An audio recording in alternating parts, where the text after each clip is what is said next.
Tempe, Arizona's No Lungs is a DIY indie project that began back in 2018, and since then, they have come out with 4 full-length albums, a live record, and many singles. They're currently back on tour for the month of March, and today I'm here with Austin Cooper, the brains behind the whole operation, to talk about it all. Austin, thanks for being here.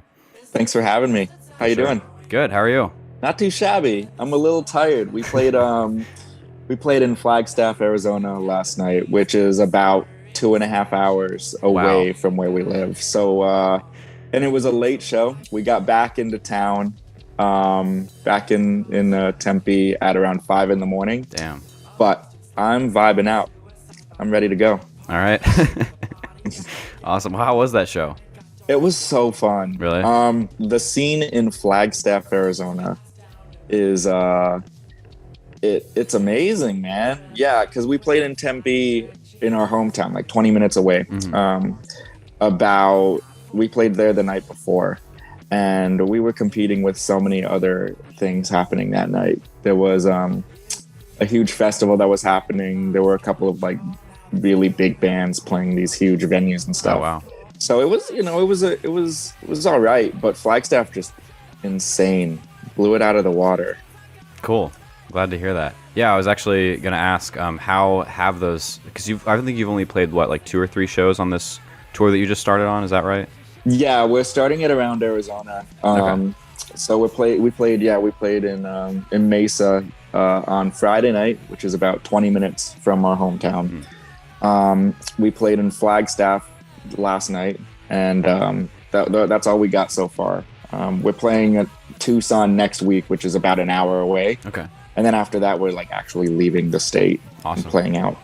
Is that going to be the first time playing a show out of the state since kind of the whole lockdown, no shows thing ended? It's going to be not our first time. Actually, our first show back was in California, in San Diego. Oh, okay. But yeah, this is going to be our first kind of tour, obviously, since everything kind of happened.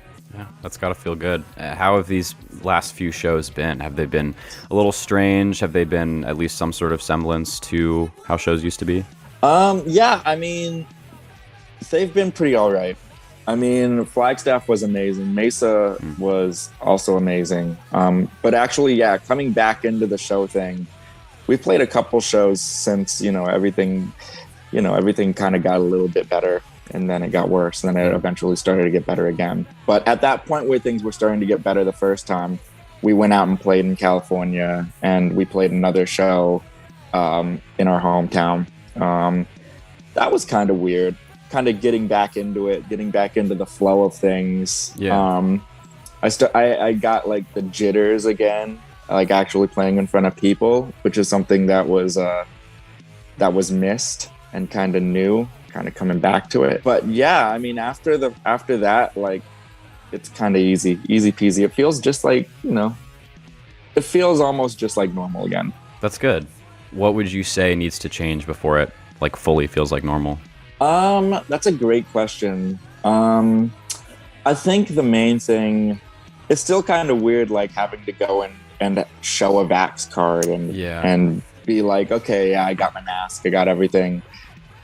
Just having that kind of extra step, I guess, even though it's a good thing, we want everybody to be safe, masked and vaxxed and all that stuff. It's still a little bit strange. It's a little bit like, oh, okay, like in the back of the head, I guess it's like, there's still that level of like, I don't want to get anyone sick type thing like that. You know what I mean? Yeah. So it's like the mentality, which a little bit. That's tough. That's a tough one to like fully progress out of, but it's probably just going to take a while, Exactly. Yeah. I would love to talk about touring just later on, but I did have just a general curiosity that I had to ask about. So, and this actually does kind of relate to touring a little bit. There was... Yeah, what's up? You just posted on Instagram a recent No Lungs feature in AZ Central. They called you Austin Moore by mistake.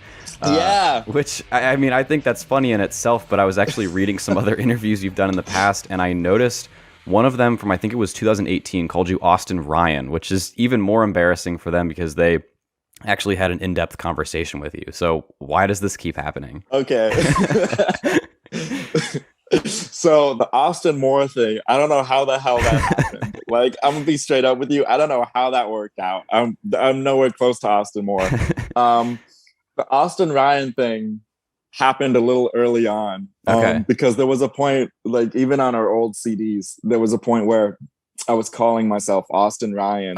For SEO purposes. Got it. Because whenever you search Austin Cooper on Google, you get a bunch of pictures of Mini Coopers, like the car. Yeah. So I was like, all right, well, I'll just do Austin Ryan in case anybody in the world decides to just look me up for some reason. And then eventually I was like, nah, let's just keep your real name. Yeah. Whatever. Authenticity. Exactly. Yeah. But I don't know. I'm not gonna send a bunch of emails and be like, hey, actually, can you change my name? Yeah. Please change it back to Austin Cooper. I think when I was doing the Behind the Vinyl podcast with Steve, that was around when I started saying, okay, I'm gonna do Austin Cooper now. Okay. It was like a little while ago. Yeah. My real name.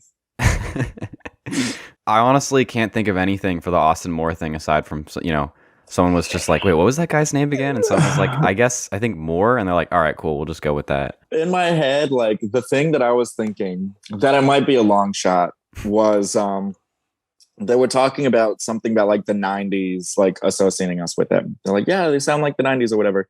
There was this figure in the 90s. There was a band called Sonic Youth, and we get compared to them here and there. But the lead singer in that band is named Thurston Moore. So maybe he was like in the middle of like, I don't know, maybe that was on his mind. I don't know. Or maybe he just maybe it was that. What's his name? Austin Moore. Just a big Sonic He calls Youth himself fan. Austin Ryan. He calls himself Austin Cooper. Let's just give him another one. Yeah. Austin Moore. Yeah, what's one more, right? Exactly. One more with 2 O's. Yeah, and then they can compare you, to the lead singer of Sonic Youth, which isn't such a bad thing. So not too shabby, yeah. Right. Well, with that out of the way, just some general overview of the band. As I mentioned earlier, No Lungs began in 2018. So in the grand scheme of things, the project is still fairly young. And between that year and 2020, you put out those 4 records. So where do you find the inspiration to be that productive at times? I think it's just kind of the need to do it. I mean, whenever I get an idea that really sticks, I try my best to just go as quick as I can, flesh it out, and just make it sound good. Yeah. So I can record it myself and do all that stuff. I think, number one is just kind of the need to be productive. And I was also kind of taking from, there's this band Car Seat Headrest that that's kind of the same. I mean, with No Lungs, it was one guy at the beginning. And he was just cranking out albums just by himself, just made them in his bedroom, put them on Bandcamp. And that was kind of where I was like, okay, well, I'm doing everything kind of independently. So it's like, if I come up with an album's worth of songs and then another album's worth of songs within the span of a year or a few months or something, I'll just put them both out. It doesn't really matter too much. You know what I mean? Yeah. And I was going to ask you, you mentioned Will Toledo, Car Seat Headrest, and then Dylan Baldy from Cloud Nothings had very similar beginnings. They both just kind of started out solo with their own recording projects. So what is it about writing, recording, and releasing completely solo that really appeals to you? In all honesty, I think it's the fact that sometimes I'm just really stubborn. Like, if there's a song in my head and I want to put it down on paper, like I want it to sound kind of exactly how I hear it in my head. But on the flip side, it's like playing live and stuff, we add our own little flares into it. So in my head, it's like, I don't really mind what we do live because the recordings are they're gonna outlast them. You know what I mean? Like a live show is kind of a fleeting moment.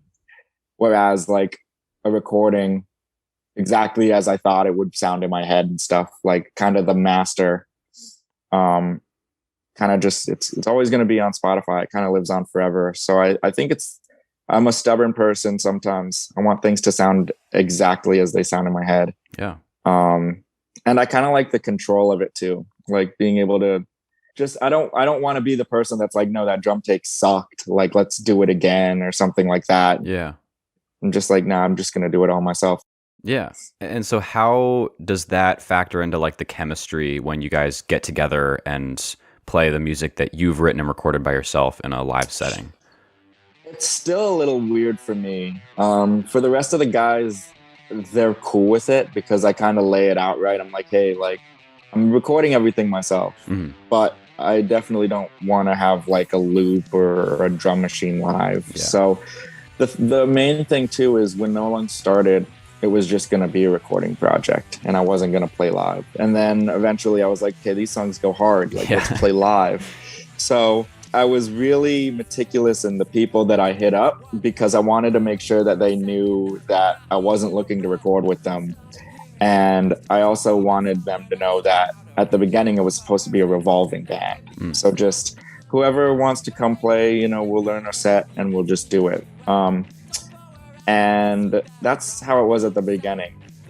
Recently, I've kind of stuck with this lineup of Jake on the drums. We have Ryan King on the bass, and we have Colton Anderson on guitar. They all play in different bands. So they kind of have that creative outlet with their other projects to go and record things and write music and stuff. And I still kind of lay it on the line. I'm like, hey, like, this is going to sound great, like live and stuff, but I'm still really like not in the position to have people record with me. Yeah. And they're all cool with it. So it's awesome. A vibe. And when we do things like live stuff, it's obviously like, add in your flares, add in whatever you want, you know, really make it your own because in my head, the recording is going to outlast it anyway. So just kind of do your thing. Definitely. Okay. And with regards to songwriting too, how do these ideas for your music usually take shape? Sometimes it's with a guitar riff.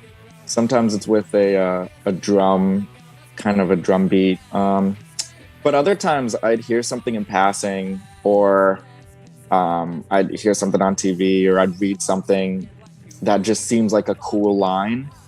You know, just kind of like, I feel like a lot of people these days, I just open up my notes app and I write it. I have like a list full of just random lines, random things. And then when I write a song that would kind of fit the mood of, you know, something like one of those lines, I'd pick from it and then, you know, kind of take inspiration from that and build something off of that. Mm-hmm. And just to go into the specifics just a little bit, I did notice that take like the song Big Enigma Energy, for example, the guitar echoes the vocal melody in the chorus. So are stylistic decisions like this one predetermined, or did they just kind of find their way there along the way? Things like that were predetermined. Okay. Because, like things like that were predetermined. But definitely when you're recording anything, you know, something would happen and you're like, oh, that actually sounds super cool. You're like, let's do it. When a lot of these recordings that I have, there's like a gajillion guitar tracks of just me trying random things out, testing, and seeing what sounds good. And there's always going to be something that like pops up that wasn't predetermined. And I'm like, oh shit, that actually sounds super cool. Like, let's add that in. Yeah. Let's do this. Let's do that. Awesome. Also on the topic of recording, you've released these covers of songs by artists like Car Seat Headrest we talked about before, and then just to name a few more, Counting Crows and Always. So that's a fairly diverse grouping. Are these artists that you draw inspiration from, or do you just like the songs and think they'd make cool covers? Number one, that actually took me a second because those songs are only on Bandcamp. Counting Crows one and the Always one. I was like, oh, I forgot we even did Always. Insane. Deep cuts. Yeah. I'll throw them in. I mean, I don't draw a huge amount of inspiration from bands like Counting Crows and Always. A lot of those is like, this is just a really great song. Right.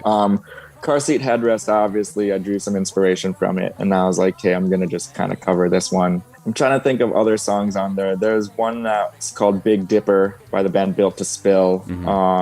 I did that one for like a Built to Spill compilation, things like that.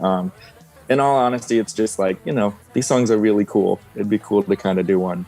Yeah. So how do you decide like what kind of your own flares to put into it? Because with covers, like I think people tend to think a lot that it's like super restrictive. You have to follow the same form of the song, but you can get extremely creative with covers. So where do you draw the line with that? I'm not going to lie. I mean, like a lot of the covers that No Lungs does, I try to keep them fairly true to the original. I don't try to put too much brain power in it because honestly, the songs are good as they are. Yeah. Like, it's like, just kind of do the thing.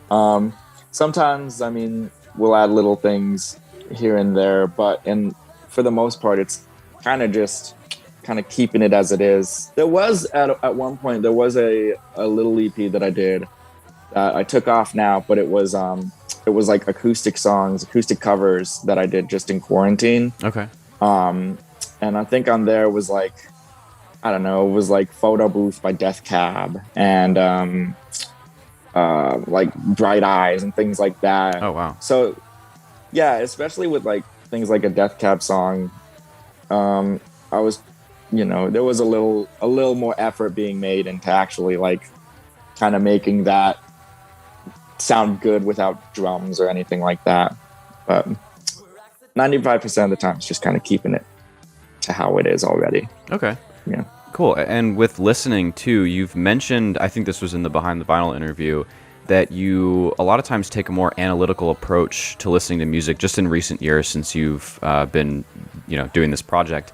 Does that take away from the enjoyment of it in some cases, or has it maybe given you more of an appreciation for it? It's kind of a hybrid. I started No Lungs in the beginning. I kind of was like, hey, I want to do everything myself. Because I just like that control of it. And I'm going to learn it and I'm going to make it sound pretty good.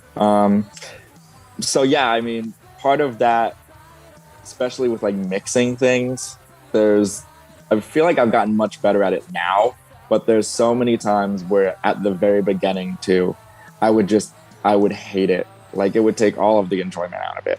I'd be sitting there listening to a song and I'm like, nah, this doesn't sound good at all. Like this has to go up, this has to go down, this has to go up. And then you go back and listen to it like 20 minutes later and you're like, nope, it still sucks. This goes up, this goes up.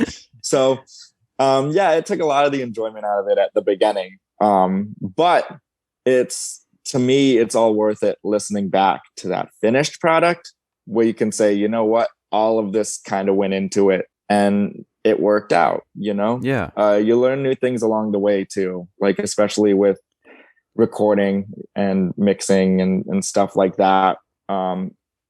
There's a million kind of things that I feel like I learned from beginning to now and still more to learn.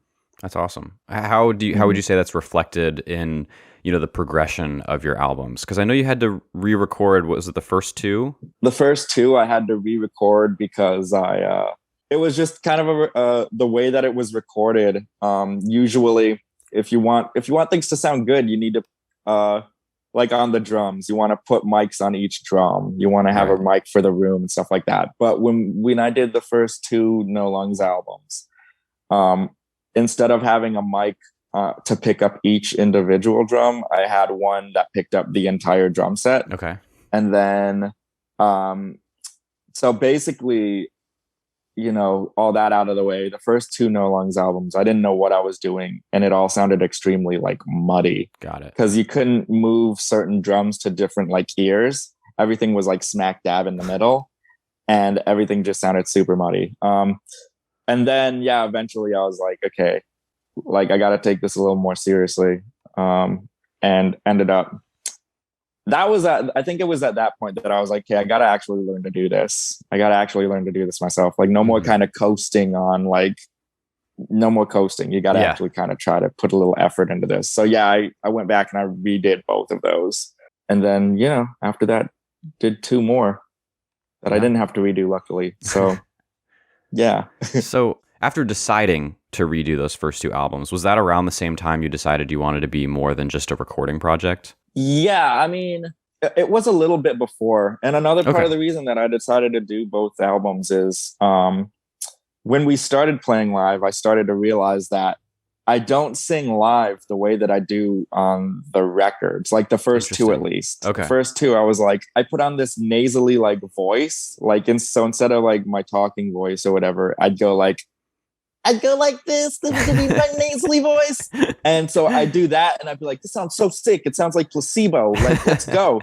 But then we'd play live and I wouldn't be able to turn on the nasally voice. So I went back and I was like, who are you trying to fool, bro? Like, just redo these. So I redid both of them, not sounding like an idiot. And I just kind of, yeah. So it was actually, we were playing live a little bit before I started to re-record things. Awesome. Which was good, I feel like. Yeah. I feel like if we didn't, I would just still sound like a chipmunk. So. Yeah. Whatever. And then we were talking about the Behind the Vinyl interview just a little bit. Listening to that interview, and still, I guess, kind of on the topic of music listening, you mentioned you had a pretty extensive CD collection. And I'm just curious, when did you start it? And are you like purposeful about growing the collection? When did I start it? I started it years ago. Many years ago. Yeah. I still try to grow the collection, but since that Behind the Vinyl interview, I got into collecting vinyl, which I never thought I would do because I thought it would be. I was like, nope, I'm not going to be one of those people that becomes like a vinyl snob. I'm not going to be like, oh, I got this special first press. But so most of my focus as far as collecting things has shifted from CDs for right now and more into vinyl. And now I'm becoming one of those people that I always hated. One of those people that's like, nope, I need to get that first press, or no, I need to get the UK version of this album. So, yeah, I've had the CD collection for a whole lot of years. I've had the vinyl collection for maybe a year. Yeah. I just remember when I just collect music in physical format, and the way that I started was CDs. I had a huge CD collection before I ever got into vinyl, and it's only been in recent years, and I was the exact same way. I was like, I'm not gonna do that, it's just so heavy and expensive, and I was always just like, I don't want to, the way that I was thinking through, I was like, I don't want to like listen to half an album and then have to get up and ruin my experience to flip it over. A lot of times when I listen to CDs or even like just things on Spotify or whatever, like I'd lay down, I'd put them on, and I'd just kind of zone out. I'd like really get into it. But with vinyl, it's like you make it through 5 tracks and then you just hear the and you're like, I got to get up. Yeah, right when you're getting into it. Yeah. I know. I'm like, dude, I was so ready, man. Yeah, I guess it's cool. I hate too that like the way they always split it up is that they've got like the good song right in the middle of the album. That's what starts on the B-side. So you can, if you want to play that song, you can just go straight to the B-side. But I hate that because like the way the album's supposed to sound, you're so ready for that next song, and then you have to go flip the record over. The worst. And what I noticed too is like a lot of singles, like a lot of the bangers on albums too, like they're the track 3s. Right. I don't know what it is, but like there's so many track 3s that I could be like, oh, that's a great track 3, track 3. Right. You can't skip to track 3. You gotta like really like precisely put the needle down. Yeah. And you're gonna get like half a track 2 in the process. It's gonna be like, damn, dude, not a clean cut. I want a clean cut. I will say, for your most recent album, what was it about that third track that really spoke to you and was like, that's the one right there? Oh man, the third track, it's called Our America, and it's I was living at this in this apartment with a couple people, and when everybody was out of the house, I started kind of playing it.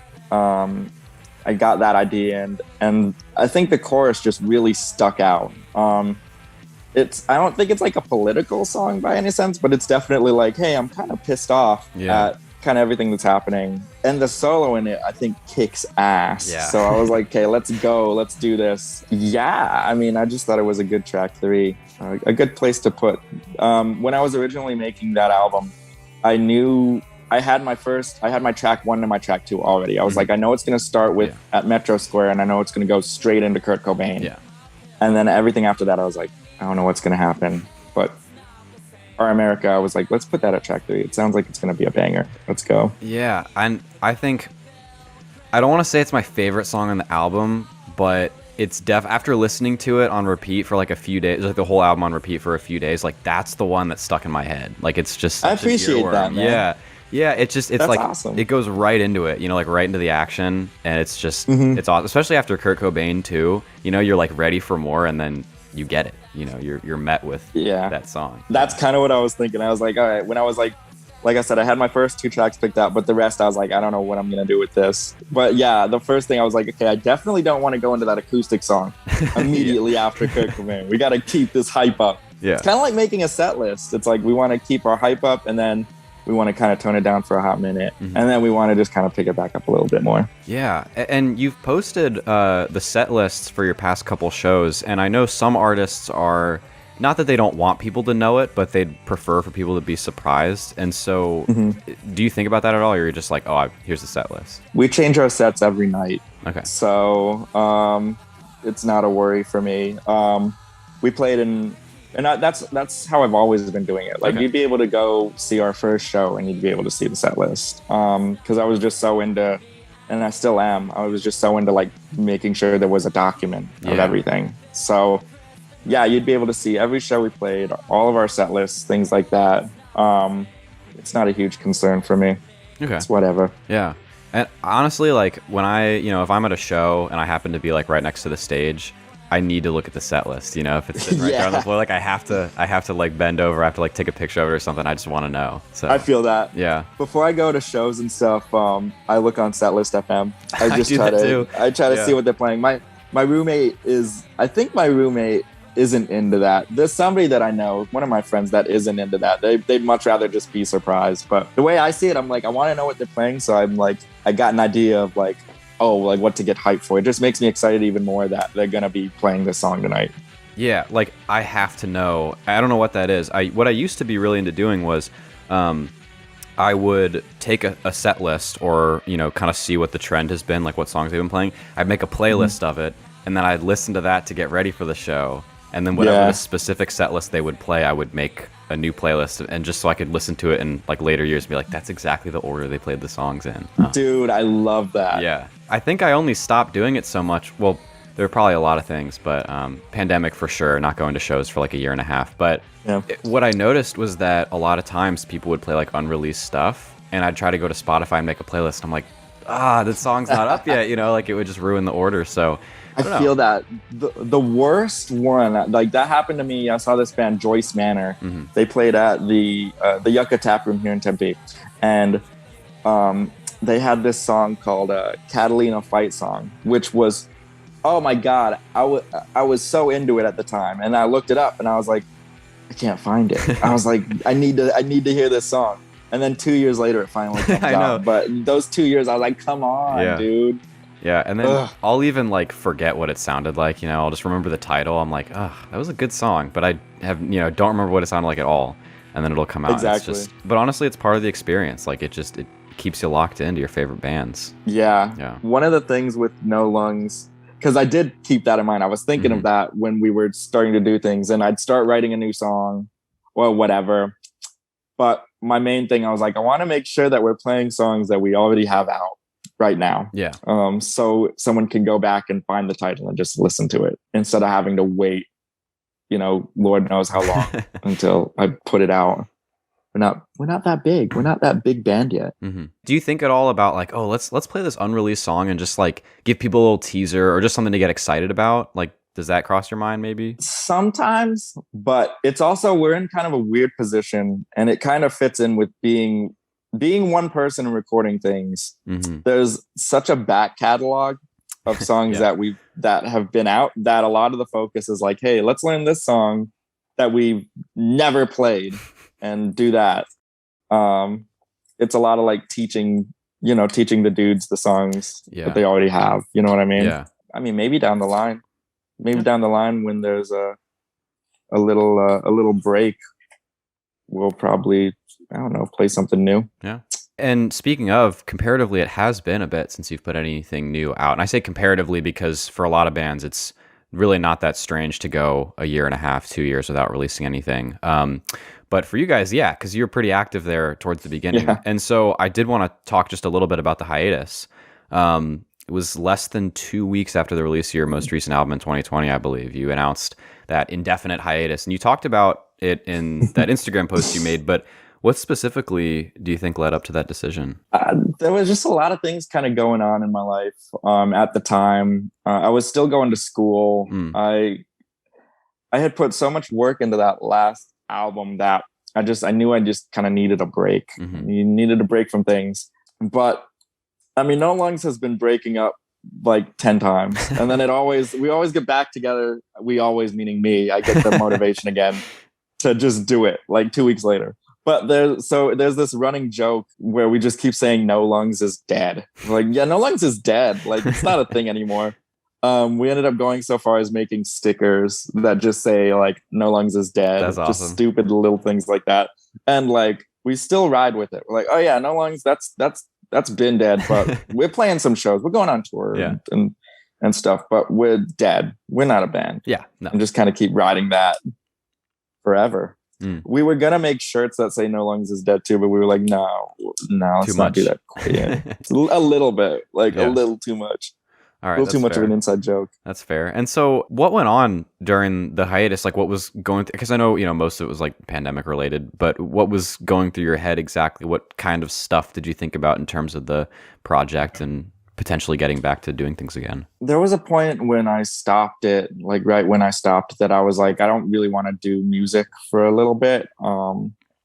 Just because there was just so much that happened. I mean, with No Lungs, I mean, I put out 2 albums in 2018. I put out another one in 2019 and then another one in 2020. It was like, okay, that's like 40 songs, like just in the span of that, whatever. So I was like, okay, like let's take a step back, let's figure something out. And I don't know, maybe play in a different band or do something not related to your music. But I don't really remember exactly how I got back into it. I think it was, I don't really exactly remember. I think I was listening over to something or a No Lung song or the Doggy record. And I was just like, man, this actually kind of kicks ass. Yeah. Like let's kind of go about it. And then we moved into this new place in Tempe, and it's a nice house. It's all right. But we got this living room that we just formed into a jam room. Oh, awesome. And once I started to kind of feel a little better, I invited the guys back, Jake and Ryan, and then we started getting Colton into the mix on second guitar, and I was like, okay, there's no plans for anything. I'm not trying to do anything, but let's just kind of jam and see how it goes, whatever. And it sounded pretty good. And No Lungs never really did a proper farewell show, so I was like, okay, well maybe we'll just do one show. Just a farewell show. See you later. Peace out. It's been fun. And then, so practicing for that was, every time we practice, we're like, actually, this sounds pretty good. This sounds pretty good. This sounds pretty good. Yeah, maybe we'll do another show. Who knows? So we did one show in California before, just kind of for fun. Just, we'll try it out. This was Colton's first time playing with us. So like, okay, we'll go to California. We'll try it out. And then, kept practicing. We're like, yeah, this sounds pretty good. Maybe we'll do some more shows. Who knows what's going to happen? This is all right. We played that farewell show, and it went so good. I was like, okay, this is way fun. Like being back on a stage and playing to people and having people like sing songs back, which was weird for me. I was like, y'all singing these songs back. This is kind of cool. So at that point, I was like, okay, maybe we should kind of keep going with this. As far as writing new music, I mean, there's a couple ideas floating around and stuff, but right now we're just kind of going for it, No Lungs is back, but it's dead, unfortunately. Right. You got to remember that. You got to remember that. No Lungs is big dead, always dead. Would you say then do you think maybe you had just forgotten what the feeling was like of playing in front of people? 'Cause, I mean, I'm sure there was more to it than that, but do you think that was a big part of it? I think so. I think it was probably a combination of that and like just the burnout. Because I don't know. I mean, that last record, the Doggy record, like it was the most that I've kind of put into anything. It was just a lot of trying new things and learning and trying to make sure everything sounded as it did in my head, which sometimes it wasn't easy to achieve with the knowledge that I knew at the time. Like I was just like, damn, this doesn't sound good. This doesn't sound good. So it was a lot of that. So by the end of it, once I finally was able to put it out, I was like, okay, I'm not touching this. I'm not touching this band. Like, let's just stop for a minute. Yeah. But yeah, and then a couple months passed. I listened back, and it sounds pretty nice. Sounds kind of fresh. It does. So I was like, okay, let's just kind of do it. Let's just go for it. Yeah. But definitely playing on the stage in front of people, yeah, that was definitely something I missed. Yeah. Is there a show that you're most looking forward to on this tour? There's a couple, honestly. I mean, I'm gonna be honest with you. We played Flagstaff last night, and I did not think it would go as well as it did. So it's gonna be really these next shows. I don't know if everything kind of goes the way maybe Flagstaff did. I'd be super happy. We have one in Berkeley, California. We're playing this venue called 924 Gilman, which is an infamous punk rock venue. Jawbreaker played there, Green Day played there. Oh wow! You know, all of the punk rockers played there.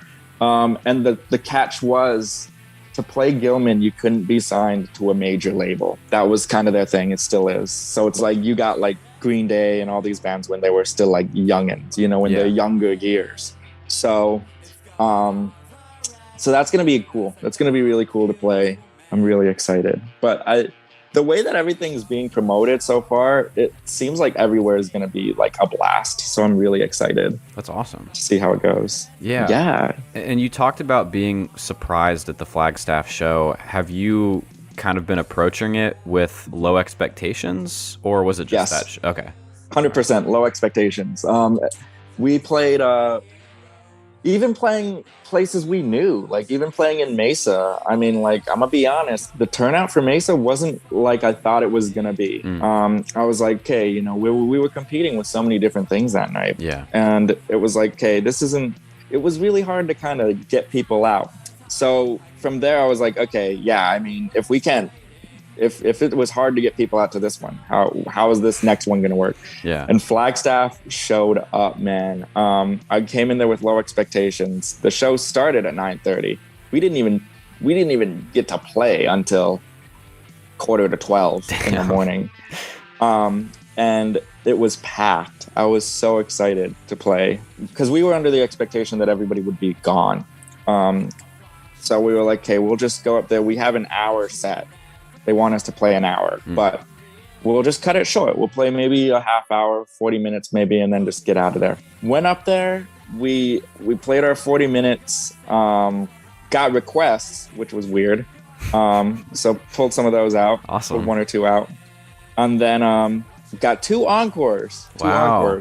I was like, okay, let's go, guys. This is sick. So they definitely, yeah. But I don't know. I'm still one of those people that I'm like, okay, well, it's not gonna happen all the time. Yeah. So got to really bask in it, kind of see what happens. Yeah. So I don't know. I'm definitely a low expectation guy, though. I'm like, you know what? Because then at that point, like, it can only go up. Right. It's like, oh, this is sick. You know, this will be sick. Yeah. So we'll see. Yeah. Well, I mean, that show sounds so exciting, and you have, what is this, another week or so to regroup before your next show? Yeah, we're playing in Tucson next Saturday. Okay. So about a week. All right. And then we actually leave the state on St. Patty's Day. Nice. Go to Vegas. Very nice. Sorry, are you playing on that day, or are you just leaving on that day? Oh, we're playing on that day. Nice. Very cool. Yeah, we're leaving in the morning on St. Patty's Day, and we're gonna get there at night and play our show. Awesome. Well, that sounds really fun. I only wish that you guys were coming out to the East Coast so I could see you guys. I know, man. I want to make it to the East Coast so bad. One of these days, maybe. Yeah. We'll see. So you said you wanted to come out to the East Coast. Do you have any plans to do that maybe later this year? No. Okay. I wish, man.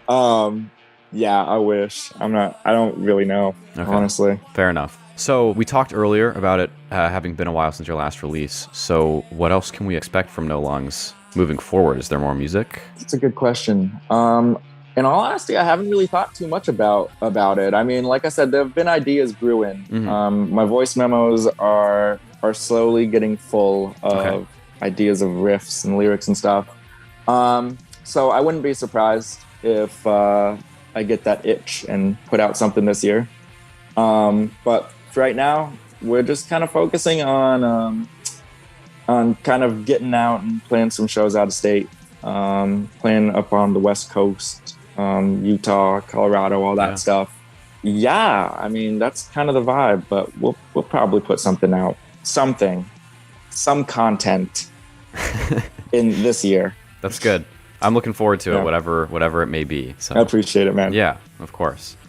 Catch Austin and No Lungs out on tour this month. Stream his music and follow the band's socials at No Lungs AZ to stay in the loop. We love what you guys have been doing so far and just can't wait to see where it goes next. Austin, thanks again. Appreciate it. Thank you. Of course.